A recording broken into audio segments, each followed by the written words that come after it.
Condamnée à mort, voilà 5 semaines que j'habite avec cette pensée, toujours seule avec elle, toujours glacée de sa présence, toujours courbée sous son poids. Le génie d'Hugo, jeune écrivain, a été de mettre le lecteur dans la cellule du condamné à mort. Et évidemment, au lieu d'essayer de convaincre, il a su émouvoir. Il est devenu abolitionniste à l'âge de 18 ans, en voyant exécuter un garçon sur la place de Grève, et que le dernier acte de la vie publique de Hugo, vieil homme ayant passé les 80 ans, c'est un projet d'abolition de la peine de mort déposé au Sénat. 1972, j'ai été amené à défendre un homme, Roger Bontemps, qui était accusé avec Claude Buffet d'avoir pris en otage dans la centrale de Clairvaux une infirmière et un gardien, et on a retrouvé les 2 otages égorgés. Je défendais avec Philippe Lemaire Roger Bontemps, et nous avons pu démontrer, faire reconnaître par la cour d'assises que c'était seulement Buffet qui avait égorgé les 2 otages. Bontemps de sa vie n'avait versé le sang. J'étais convaincu qu'un homme qui n'a pas tué ne peut pas être tué. Je me trompais. J'ai accompagné Bontemps à la guillotine.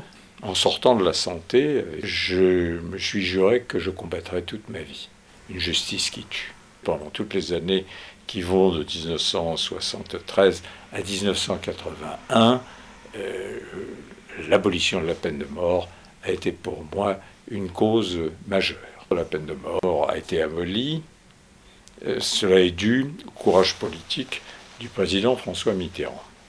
C'est lui qui, pendant la campagne des élections présidentielles en 1981, a dit à cette question « Que ferez-vous concernant la peine de mort ?»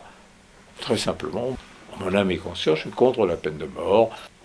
C'était très courageux parce qu'en effet, les 2 tiers des Français étaient partisans de la peine de mort. Ce faisant, il apparaissait qu'il prenait le contre-pied de l'opinion publique. Il a quand même été élu. À partir de là, il n'y avait plus qu'à procéder à l'abolition, et c'est ce qui a été fait. Je suis devenu ministre de la Justice en juin 81. Je ne voulais pas être le ministre de la Justice d'une justice où l'on condamnait à mort avant que la rentrée judiciaire intervienne. En septembre, la peine de mort a été abolie par l'Assemblée et par le Sénat qui avait une majorité de droite. Le mouvement abolitionniste a progressé d'une façon extraordinaire, très supérieure à ce que je pensais. En 1981, la France était le 35e État à abolir la peine de mort dans le monde.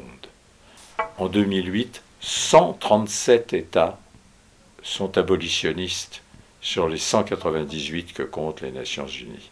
Aujourd'hui, la peine de mort n'est pratiquée en fait que dans 3 foyers principaux. Le premier, le plus important de loin, c'est la Chine. On pense que c'est de l'ordre de 10 000 par an. Le deuxième groupe, c'est les États islamistes. On assiste d'ailleurs à, hélas, un mouvement d'expansion de la peine de mort dans l'islam intégriste, notamment contre les femmes, et y compris contre les mineurs de 16 ans. D'abord l'Iran, l'Arabie saoudite, le Pakistan. Le troisième foyer, c'est les États-Unis d'Amérique. Dans les 5 dernières années, grâce aux efforts de la Cour suprême des États-Unis, grâce aux efforts des abolitionnistes américains, le nombre des exécutions a diminué de moitié. On est passé de près de 100 par an à un peu moins de 50, concentrés principalement au sud des États-Unis, là où jouent le plus les tensions raciales. Et on sait qu'il y a toujours un lien entre la peine de mort et le racisme. La peine de mort, il faut le savoir, ne sert à rien qu'à satisfaire la pulsion de mort qui sommeille chez les êtres humains. Les hommes sont des animaux qui tuent. Simplement parce que le crime le plus terrible, ses auteurs sont indifférents au moment de la commission du crime à la présence ou à l'absence de peine de mort. Et cette loi-là, elle a été vérifiée dans toutes les démocraties européennes à mesure que l'abolition survenait, y compris chez nous. On a continué à avoir des crimes atroces, on n'en a pas eu plus.